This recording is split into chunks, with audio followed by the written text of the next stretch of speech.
Sonic the Hedgehog is about to make his theatrical debut in 2020 on Valentine's Day. And right now, everybody is talking about it. The trials and the tribulations that led to Sonic being in the position that he is now. And how this movie won the favor of audiences everywhere after initially alienating every single Sonic fan that's ever existed. But this is far from the first ever Sonic the Hedgehog movie. So in this series, I'm going to be taking a look back at this character's theatrical history, with the different Sonic feature films that didn't make it, or in some cases actually did. So sit back, relax, subscribe.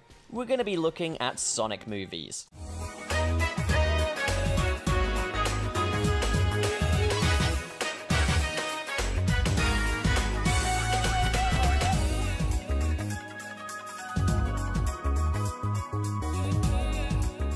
So last time we looked at Ken Penders' pitch for a Sonic SatAM revival movie, which involved scenes of graphic torture and hoverboards. So now we're speeding on over to 2008 when a Sonic movie was announced from Regency Pictures. The film would be written by Kirsten Elms and would star and produce Jessica Alba. The film was described as a futuristic drama, set in the not too distant future and follows a young waitress who dies suddenly but is brought back to life by her lover. Right, who was it that suggested I talk about this?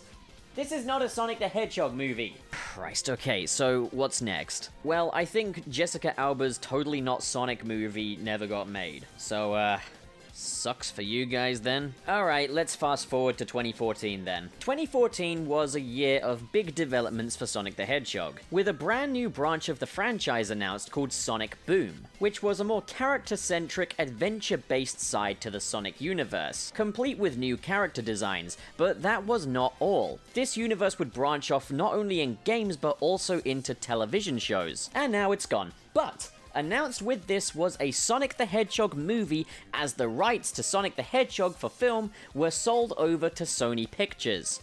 I'm getting a bit of a queasy feeling. The film was announced as a CGI live-action hybrid movie and would feature many beloved different Sonic characters. At one stage there were rumors that the film would be based on the upcoming at that time video game Sonic Forces. One notable departure was the removal of Knuckles from the story altogether. Yep, Knuckles in particular would be omitted if these rumors are anything to go by. You heard of Sonic 3 and Knuckles, now get ready for Sonic Forces and no Knuckles. But these were all just at that time rumors. The film was set to be released in 2018, and Sony Pictures enlisted Tim Miller to produce and Jeff Fowler to direct. But in October 2017, the project went into turnaround. Now, what this is when a studio develops a film like Sonic the Hedgehog, but decides to sell the picture instead of pushing forward with production. Paramount Pictures placed a bid that was as much as Sonic the Hedgehog would have cost to make, and more. So naturally, production was moved over to Paramount Pictures, and the film was delayed to November 2019. And,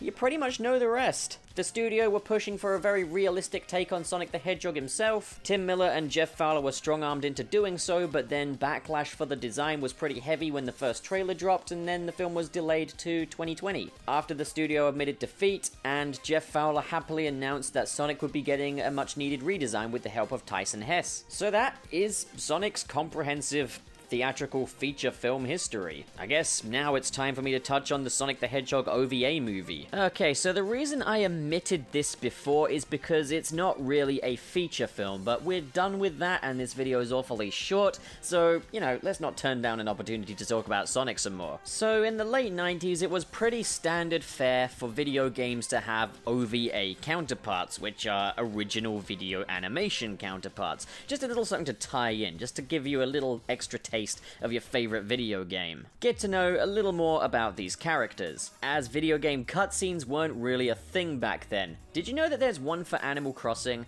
Have I ever told you guys I love Animal Crossing? Animal Crossing is great, but this isn't an Animal Crossing video, so you're gonna have to wait, Tom Nook. So as we know, Sega were very much courting their mascot for his first feature film, and this is kind of where they stopped off. The filmic license for Sonic was sold to Pierrot Co. Limited, a world-renowned Japanese animation studio known for things such as Bleak, Naruto, Bleach. It's safe to say they've gotten around a bit, which means that the Sonic the Hedgehog movie is indeed an anime. So Sonic is, to all intents and purposes, home. He's in anime, that's kind of where the character belongs, right? The film was released in Japan in 1996, but was later re-released by ADV Films for the Western dubs. So as was standard fare for OVA video game tie-in movies, Sonic the Hedgehog the movie was made up of 2 episodes. So like, this really isn't really much of a movie, to be honest. It's made of 2 episodes, and if you put them together, it only makes about 50 minutes. That's why I opted to leave it out. The first episode was called The Journey to Eggmanland, which focused on Sonic and Tails leaving their home in the Land of the Sky to enter Robotnik's world, where Metal Robotnik has allegedly gone out of control and has taken over. Worse yet, Sonic and Tails have to stop Dr. Robotnik's reactor from exploding, or else it will destroy Planet Freedom. Yeah, Sonic isn't from Mobius or Earth in this, he's just from Planet Freedom. Not to be confused with Freedom Planet. The first episode, Journey to Eggmanland, is entirely set up, as Sonic and Tails both try their best to chill out for a happy summer's day, until they're contacted by the President for urgent matters, the President later being revealed to instead be Dr. Robotnik, who's kidnapped the President and his daughter, with Robotnik blackmailing Sonic and Tails into heading into Robotropolis. In the second episode, Sonic vs. Metal Sonic, that's where we get the main showdown between Sonic, Tails, and Metal Robotnik. Knuckles also joins in the fight. Sonic is at one stage captured and scanned, so that an exact copy of his data can be applied to Dr. Robotnik's latest invention, Metal Sonic. Sonic is now equally matched by a new enemy, and Metal Sonic defeats Sonic successfully, sending him back into the Land of the Sky, while Dr. Robotnik kidnaps the President's daughter Sarah, and takes her to the ice caps where he plans to marry her and have babies with her. So Sonic, Tails, and Knuckles give chase, only for a final showdown with Metal Sonic. After a lengthy battle full of memes, Metal Sonic is now in a jam, hanging over the edge of a cliff that leads to lava. And it's here where Sonic discovers that Metal Sonic, being as he is basically a copy of Sonic himself, does have a personality and feelings. Sonic tries to save Metal Sonic, but Metal Sonic opts to take his own life, stating that there can only be one. The film ends with Dr. Robotnik priding himself on the fact that he still has Sonic's DNA on disk, before that disk is blown up by one of his own missiles. And then Sonic and Knuckles mischievously chase each other about, and that's where the film ends. Now, personally, this is probably one of my favorite pieces of Sonic media. For starters, let's talk about the animation. If you really enjoy that opening cutscene from Sonic CD, imagine that but now in 50 minutes long with a storyline and voice actors. Sounds like some definitive Sonic stuff right there, right? This definitely takes place in the world of classic Sonic, as it certainly would have in 1996 when it was made. However, for the USA, this film was released in 1999 opposite Sonic Adventure, which had a whole new outlook on the franchise. Kinda strange timing, that. What's also kind of strange about this, though, is that the film has a number of different slightly on the nose innuendos in it, and Sonic is decidedly a bit more aggressive than he'd ever been presented in the video games. But that's something I like about this. The Sonic characters have a lot of character in this and are very expressive. Sonic's sense of too cool for school and impatience is pretty well realized here. Knuckles is kind of the well-meaning gullible knucklehead, and Tails is the brains of the group, but he's also a bit of a scaredy cat. Sonic, Tails, and Knuckles are both very sassy towards Dr. Robotnik, which I really like about this. One of the best moments in the film, though, is when Tails and Sarah are in a bit of a tumble at the ice caps, and Tails accidentally finds himself grabbing her breasts, to which Knuckles just responds, "Tails, get off! I never thought you'd stoop that low." It's not something you expect from Sonic. And there is some debate as to whether or not earlier in the film, Sonic totally flips Dr. Robotnik the bird. It certainly looks that way, but I would otherwise just assume that's his index finger. Now, one thing people do often talk about is the voice actors in this film. A lot of people prefer the Japanese version. I, for one, haven't seen the Japanese version. But the Western dub has come under a lot of criticism for Sonic sounding very nasally, Tails sounding like he's got kind of a blocked up nose thing going on, and Knuckles kind of sounds like Uncle Rico from Napoleon Dynamite. Dr. Robotnik, no complaints. Now, I will say, in terms of Sonic's voice, at that time, yeah, this is quite a departure from Jaleel White. Martin Burke is the voice of Sonic in this, and he definitely plays Sonic very differently. But I'm gonna be honest, these voices have really grown on me. I mean, Martin Burke certainly portrays the too cool for school attitude of Sonic the Hedgehog. Sounds kind of Australian, but it works. All in all, I really like this cast and would love to hear some more from them. Maybe a Sonic OVA movie reunion could be on the cards? Sounds like a chance for them to kind of cash in on the new Sonic movie if they want, provided that Paramount Pictures doesn't have the whole thing on lock. Okay, I think I got time for one more for this video.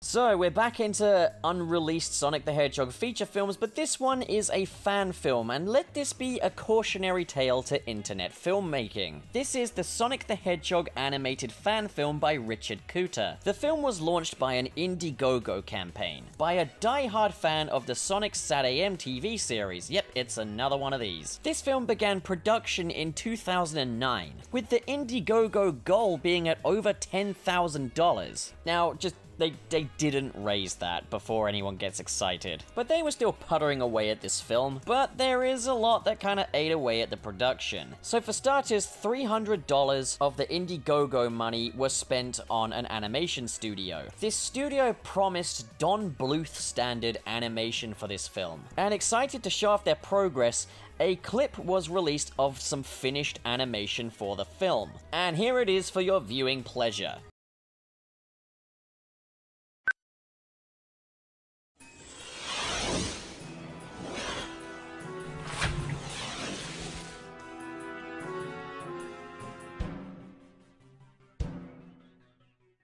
The fear in your eyes indicates weakness. And if I may quote Charles Darwin, the weak is preyed upon by the strong. Terminate him! Sonic! No, Tails. Get out of here, guys! Sonic, you can't be serious. He's too much of a match for you to fight alone. Now! Come on, Tails! It's about to get messy in there.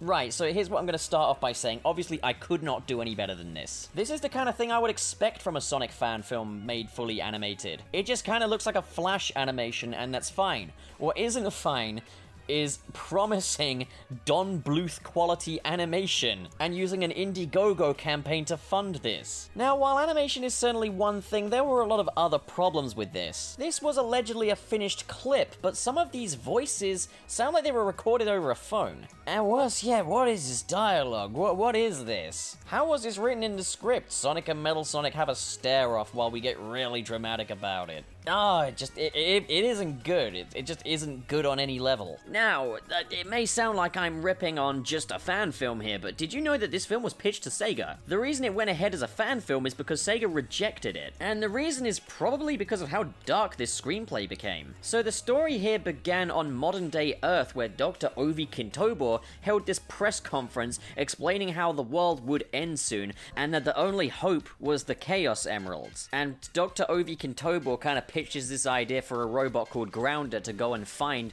the different emeralds. Grounder was gonna be in this movie, that's awesome.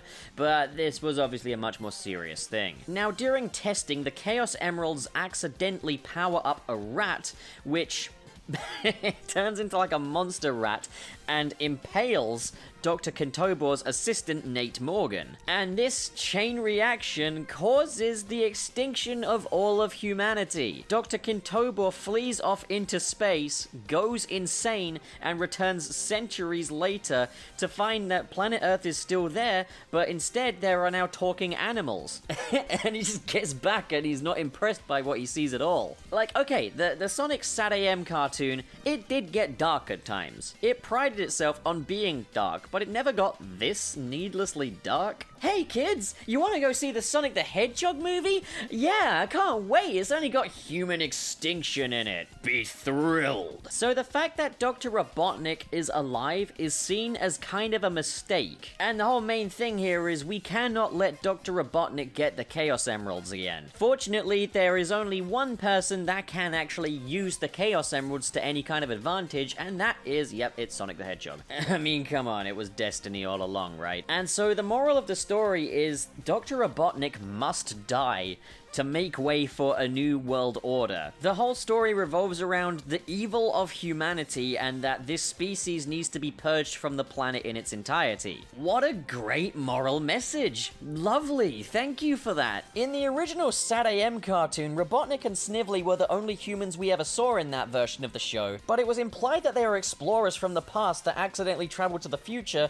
and Robotnik just had the philosophy of, in land of animal, human must rule. But Richard Cooter's vision of Sonic is basically Sonic declares all humans must die. You know what? I would watch it. I would watch that movie.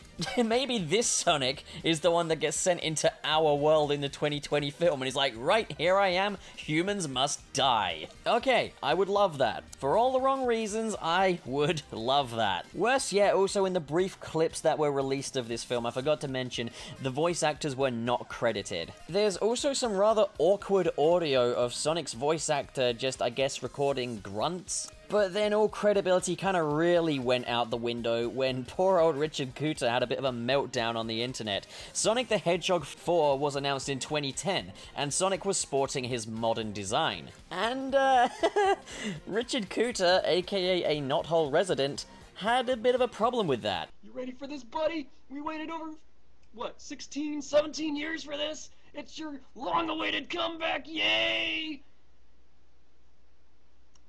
Sorry, buddy, this is not exactly what I anticipated.